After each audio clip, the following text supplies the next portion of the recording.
Oi, gente, tudo bem? Então, dando aí continuidade à nossa disciplina, já compartilhar. Eu não sei o que está acontecendo, gente. Hoje não estou conseguindo ligar a câmera, viu?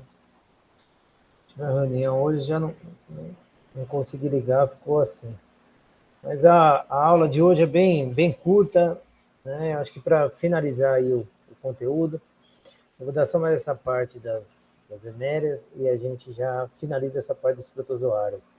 Vai ter mais um, que é em relação a das babésias, mas eu acho mais interessante falar das babésias junto com quando a gente for falar dos carrapatos, tá? Então, vamos dar continuidade aqui. Hoje é bem rápido, a gente já finaliza, tá bom?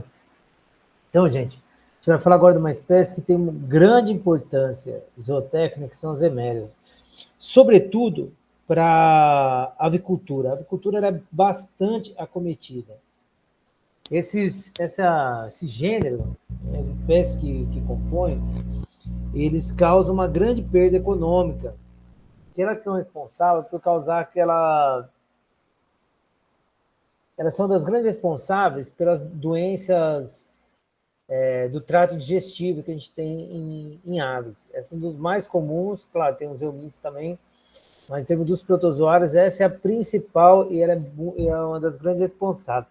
Inclusive, na avicultura, há uma utilização muito grande de substâncias, né,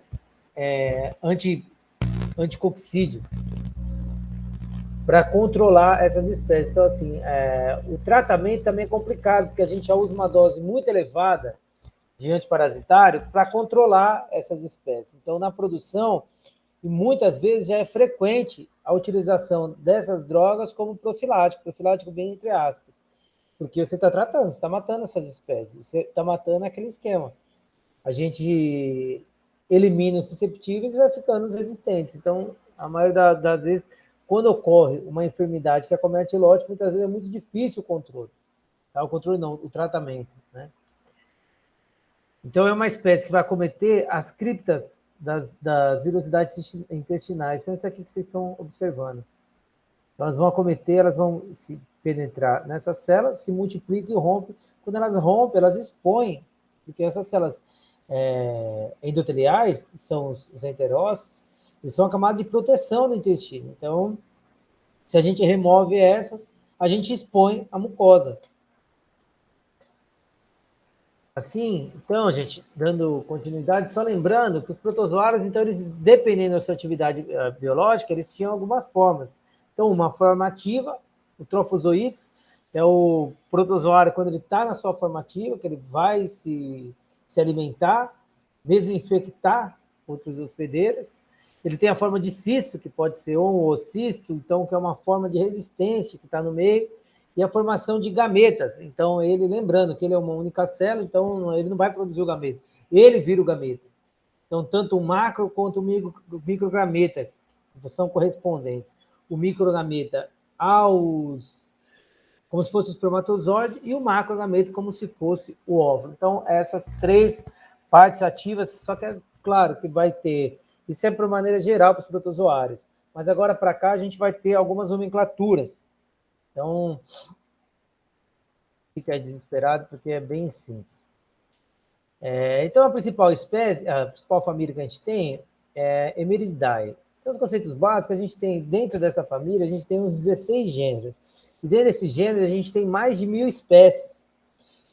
E dentre essas 1.000 espécies, as mais importantes para a gente são essas duas, a Eméria e a Isóspora.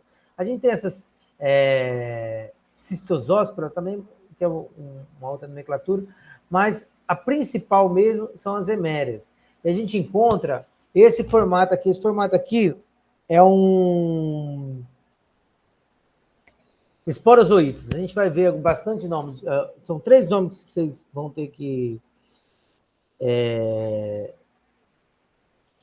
se ater. Então, primeiro é o oocisto, que vai ser o ovo, vou mostrar para vocês. Depois deixa eu ver se já tem uma imagem, fica mais fácil de... Pega, já volto. Aqui. Então, só para já deixar claro, então, essa é a imagem. Então, se atenta a isso. Primeiro, o ovo, que a gente vai chamar de oocisto. Os esporocistos, são esses outros ovos menores que estão dentro do oocisto, tá? Então, é o oocisto de fora, esporocisto, e dentro dos esporocistos, a gente tem os esporozoítas, tá? Então, oocistos, esporocistos e a esporozoítas. Que isso aqui, vocês estão... Se dá para observar, deixa eu mudar aqui um pouco a caneta. Ó, estão vendo que há essa diferença aqui, ó? Viram? Olha a diferença aqui. Ó.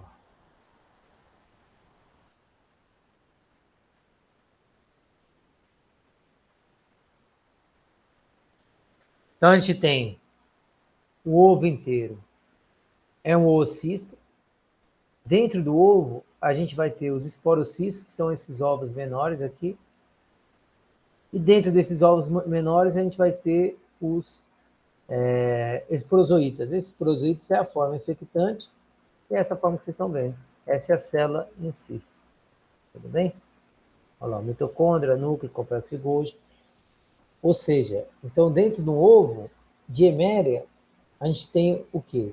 4, 8. A gente vai ter 8 desses esporozoítas. Bom? Então, gente, eles são encontrados no meio intracelular, sem locomoção, que é o que vocês podem observar aqui. Então, segundo aquela classificação, essa espécie é a única das espécies que a gente tem, né? Não essa espécie, perdão. Esse é o único tipo de protozoário que a gente tem que não se locomove. Lembra, a gente tinha as amebas, tinha os flagelos, os ciros. Essa é a única espécie que ela não tinha nenhum tipo de locomoção. Na realidade, a gente vai ver que quando ele forma os microgametas, eles têm um flagelo para se locomover, para conseguir encontrar um macrogameta, que seria como se fosse o óvulo para a gente formar o zigoto. Mas é só nessa fase. Mas, de maneira geral, eles são encontrados no interior, intracelular, claro, sem locomoção. O ciclo evolutivo deles é um ciclo monoxênio, ou seja, ele completa o seu ciclo dentro do único hospedeiro. A gente fala até que é o ciclo fecal-oral, ou seja, o hospedeiro ele vai eliminar nas fezes os ovos, e esses ovos são ingeridos por um outro hospedeiro. Então, esse é o ciclo. E aí se inicia o novo ciclo. Tá? Então, o ciclo inteiro vai ocorrer lá dentro do intestino do animal. Tem possui esse complexo apical, não precisa entrar tanto em detalhes nessas estruturas, tá? Bom, então vai ter a fase de merogonia e a fase de gametogonia. Merogonia é a divisão assexuada e a gametogonia é a divisão sexuada, onde ambos vão acontecer dentro do hospedeiro. A gente vai ver até que do nada, assim, os fatores que determinam quando o ciclo para e se inicia a gametogonia, ou seja, a fase da reprodução sexuada, que é onde a gente vai ter aquele compartilhamento das informações genéticas, os fatores que determinam isso não está tão explicados. Então, a gente tem o quê? A gente tem que algumas espécies, a grande maioria, na segunda, quando a gente for falar do ciclo, vocês vão observar, da segunda vez, ela sai de umas células do intestino e vai infectar outra. Então, nessa segunda repassagem, algumas espécies já se transformam, né, para a forma sexuada, que são a formação dos gametas, e aí já se inicia essa parte sexuada para a formação do gameta e depois, em seguida, o ovo. E outras demandam mais tempo nessa fase monogonia, mas a gente vai conversar daqui a pouco. Ou seja, então essa fase de gametogonia, a gente vai possuir tanto os microgametas, que é a única fase que é onde a gente possui o flagelo, é a única etapa do ciclo que a gente tem essa locomoção, e também os macrogametas, onde o macrogameta corresponderia como se fosse o óvulo. Então, durante a esporogonia, a gente tem a fase da divisão por meiose, ou seja, a gente não tem a troca genética, e ela acontece geralmente no interior do hospedeiro, nas grandes maioria das espécies. Para todas as espécies de interesse zootécnico para a gente, que são essas três, elas vão ocorrer no intestino do hospedeiro. Tudo bem? Então, são esses três famílias que a gente tem, no qual a mais importante para a gente é essa que a gente vai ver agora. Tá? Então, os gêneros Eméria e Zóspora é conhecido pelas doenças chamadas de coccidioses. Coccidiose, gente, nada mais é do que o animal ter uma gastroenterite. Então, o animal apresenta diarreia, né? Diarreia nada mais é do que uma frequência aumentada de defecação. Então, um dos sinais clínicos vão ser isso. Claro, se o parasita está se replicando no intestino, é evidente que vai acontecer isso. Os sinais clínicos vão ser o quê? Os sinais clínicos relacionados ao sistema gastrodigestivo, ao aumento da frequência da defecação, tá? A gente tem várias espécies, eu tenho a tabela aqui, mas no livro de vocês tem a tabela mais completa, no qual a classificação e a diferenciação das espécies vão se dar através do quê? Da quantidade de esporocistos e esporozoídes que estão dentro do ovócito. Então, nas emérias, a gente... Aqui, ó. Você vai, então, nas emérias, a gente tem, dentro do oocisto, 4 esporocistos. E dentro de cada esporocisto, a gente tem 2 esporozoítas. Tá? Então, por isso que a gente tem um total de 8 células, ou seja, de 8 protozoários. Tudo bem? Que cada um, lembra? Cada um desses esporozoítas é um protozoário. É porque uma boa parte do ciclo ele vai passar no ambiente, a gente vai ver daqui a pouco. Mas decora isso que a gente já conversou aqui. Oocistos, esporocistos e esporozoítos. Tá? Então, eles vão ser classificados segundo a quantidade desse, como vocês podem observar. Ó, a isóspora. A isóspora, a diferença, a gente vai ter dentro do oocisto apenas 2 esporocistos. E dentro de cada esporocisto, a gente tem 4 esporozoítos. Total também de 8 células. Então, dito isso, vai ter lá o estágio infectante, a gente vai falar daqui a pouco. Então, essas espécies vão acometer bovinos, suínos, aves. A gente tem uma lista imensa no livro, tá? Mas o principal de interesse dos mais acometidos são as aves, tá? Então, a avicultura é das culturas animais, é a que mais é acometida. Em seguida, claro, né, cordeiros e bezerros, animais jovens, eles são bastante susceptíveis a essas gastroenterites, essas doenças que têm esse caráter que acomete o sistema, falar cardiorrespiratório, o sistema digestivo. E tem uma coisa interessante que é o seguinte, porque animal, quanto mais jovem, é igual bebê, assim, e criança, né? Então, a desidratação é muito rápida. Então, esses animais, é muito fácil a gente perder eles por conta da desidratação que ocorre por causa decorrente desse aumento da defecção, né? Da defecação, tá? Bom, as emérias, elas estão altamente, elas têm uma alta especificidade. O que significa? Significa que a espécie que acomete aves vai acometer aves. Então, a gente não vai ter eméria tenala acometendo bovinos, nem caprinos, nem ovinos. Por quê? Porque as espécies elas são altamente específicas. Ou seja, quem acomete aves, acomete aves. Quem acomete caprino, acomete caprino. Tudo bem? Então, são altamente específicos. Aqui está... Oh, meu Deus, está apanhando aqui. Aqui está o que a gente havia comentado. Então, a presença dos esporocitos e dos esporozoítos, eles são determinantes para a gente conseguir identificar as emérias. Claro, isso não é identificação no microscópio. A gente pode fazer a identificação molecular também dele. Mas, enfim, está aqui o formato desses, tá bom?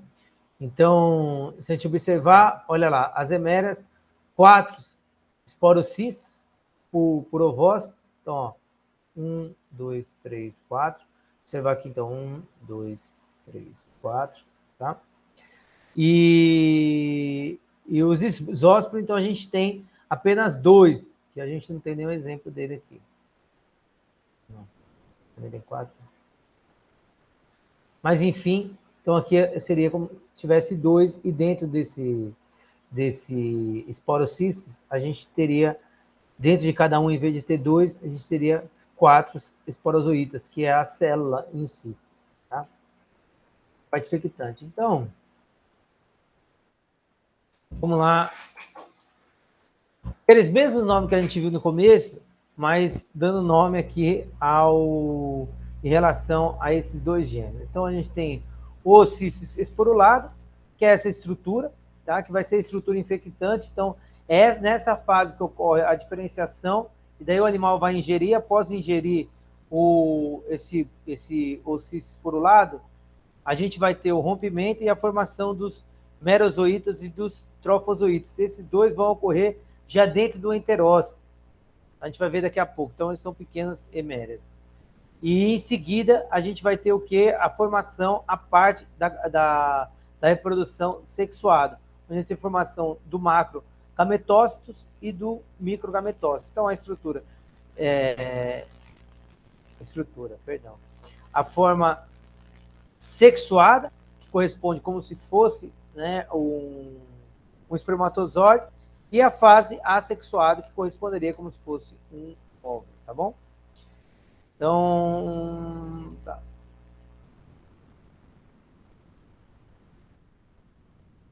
Olha aqui a estrutura, perdão, gente. Acho que a gente tinha até mostrado uma outra. Olha aqui. 1, 2, 3, 4, 5. Tá vendo? Esses são os... Dá para aumentar, né? Vai sair daqui. Então, dos esporozoítos, olha lá. Aí, ó, merontes são esses todos aqui, que é o quê? É porque quando vai começar a ocorrer a divisão, então começa a ocorrer a meiose, depois isso daqui se rompe e vão infectar outros, que é o que a gente vai ver agora. Então, ó, a merozoíta, guarde isso, olha o tanto de esporozoítos que a gente tem. Para a identificação aqui, não, porque essa fase aqui está dentro do intestino.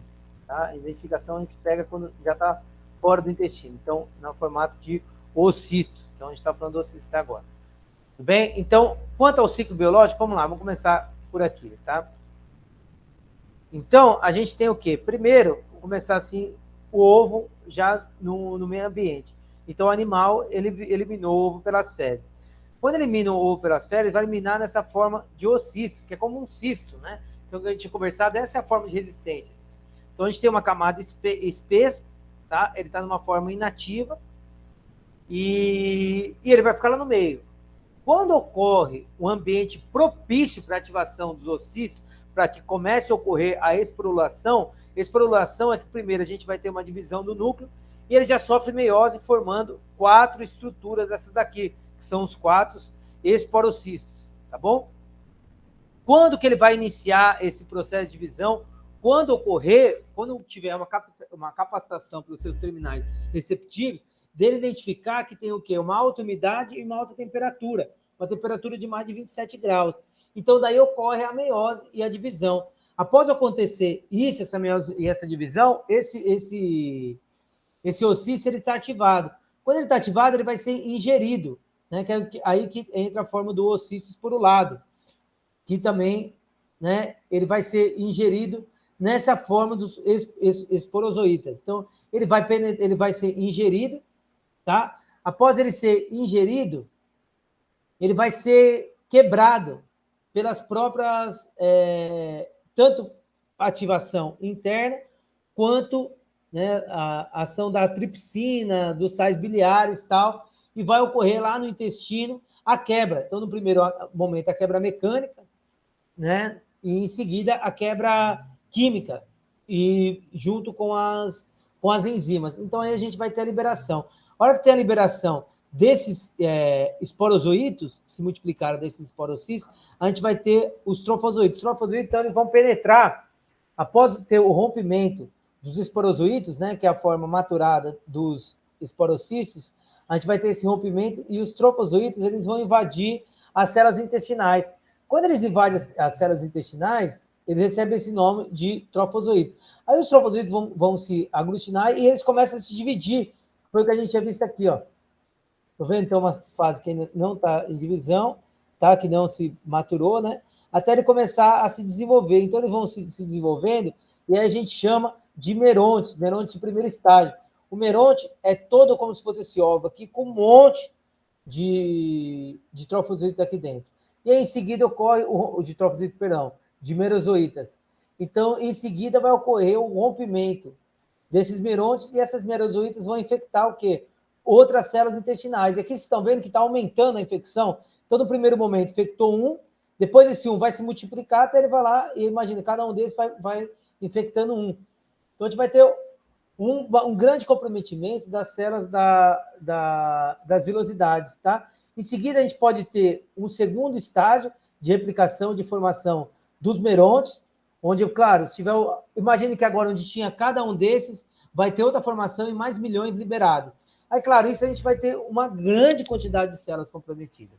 Ou, como eu falei para vocês, né, em seguida a gente vai ter o quê? Dependendo da espécie, a gente pode esse ciclo ocorrer mais vezes, e, na realidade, assim, além disso, não se sabe quantas vezes que esses ciclos ocorrem. Mas, dependendo da espécie, pode ter duas ou mais ciclos de formação de meronte. Então, formação de meronte seria o quê? Exatamente isso. Então, ele forma o meronte, se rompe, estoura a célula, infecta a outra. Toda vez que estoura a célula, é um rompimento que a gente tem, tá? E aí a mucosa tá exposta, tá bom? E em seguida a gente entra na fase sexuada. A fase sexuada, gente, vai ser a fase onde a gente vai ter a formação, né, a etapa da gametogonia. Gametogonia é a formação dos gametas, então tanto do macro quanto do microgameta. O microgameta é essa única fase onde a gente tem a formação de flagelos desses. Então, os merontes eles vão se romper, né? Vai ocorrer a divisão. Os macrogametas eles não se dividem, mas os microgametas eles começam a entrar em divisão e aumenta o número. Então, eles entram em meiose, aumenta o número, em seguida ele vai romper essas células e eles vão lá e vão como se fosse, né, fecundar os macrogametas. Então, eles se juntam, formando o zigoto.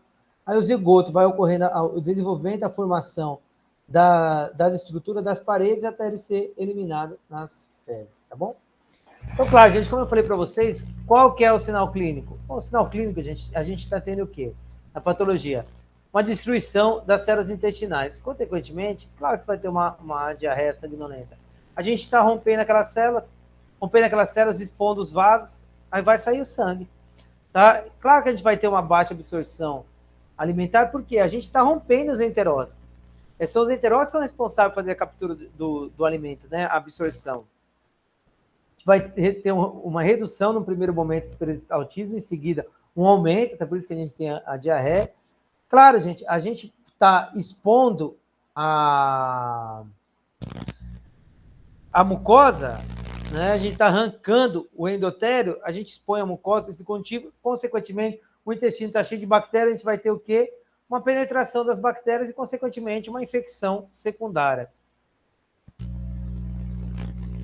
A parasita, gente, sempre a imunidade sem bactéria é mais fácil. Quando você pega a resistência a uma bactéria, a um vírus, a gente tem a formação de uma imunidade específica, né?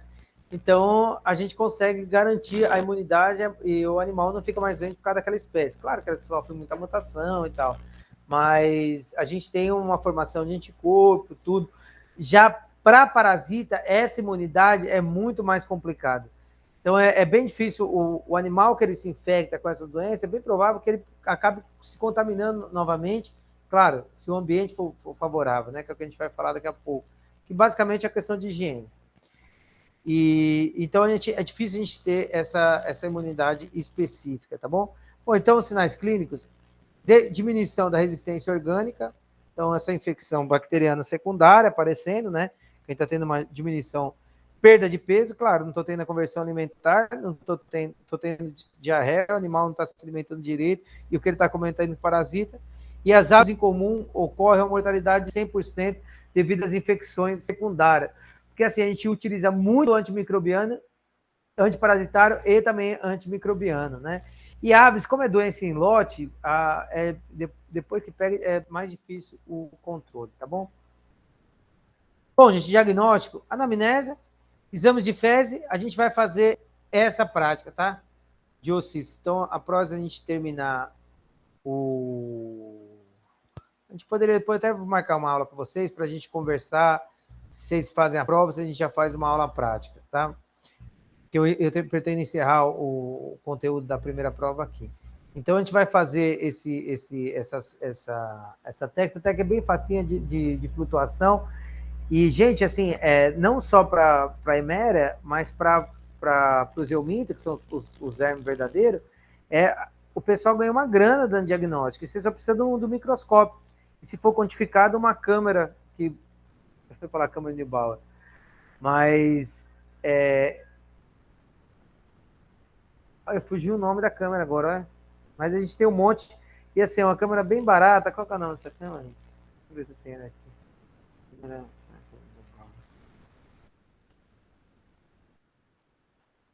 Mas eu vou mandar para vocês, eu prometo. Câmera de boa. Olha, fugiu o nome, gente. Tanto tempo que eu ando parasita.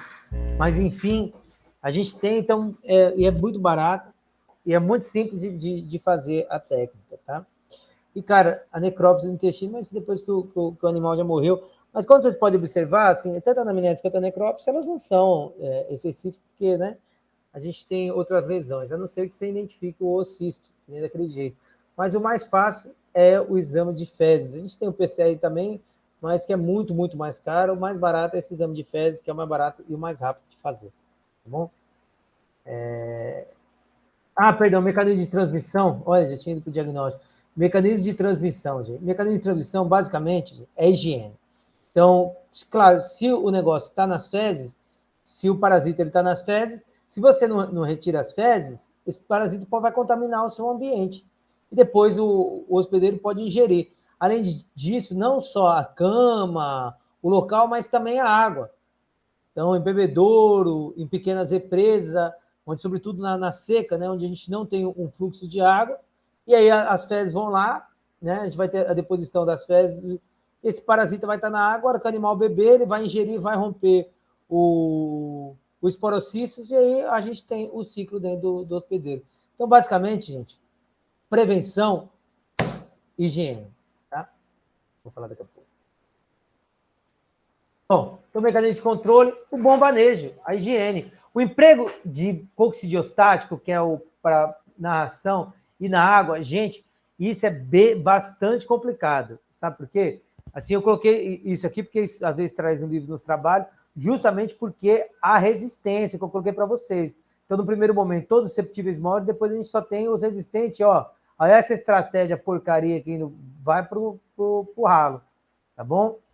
Então, a melhor coisa é o quê? Uma boa ventilação e higiene. Então, manejo, a higiene dos comedouros, dos bebedouros, a troca da cama. Então, aquele ritual, né, quem já fez estágio em granja, em aves, põe uma trabalheira, já fiz, todo dia tinha que lavar aquilo lá. É uma preguiça, mas é extremamente importante. Tá? Então, prevenção, higiene. Bom, das babésias, depois a gente conversa. Descartar. Gente, é isso, tá? Aí agora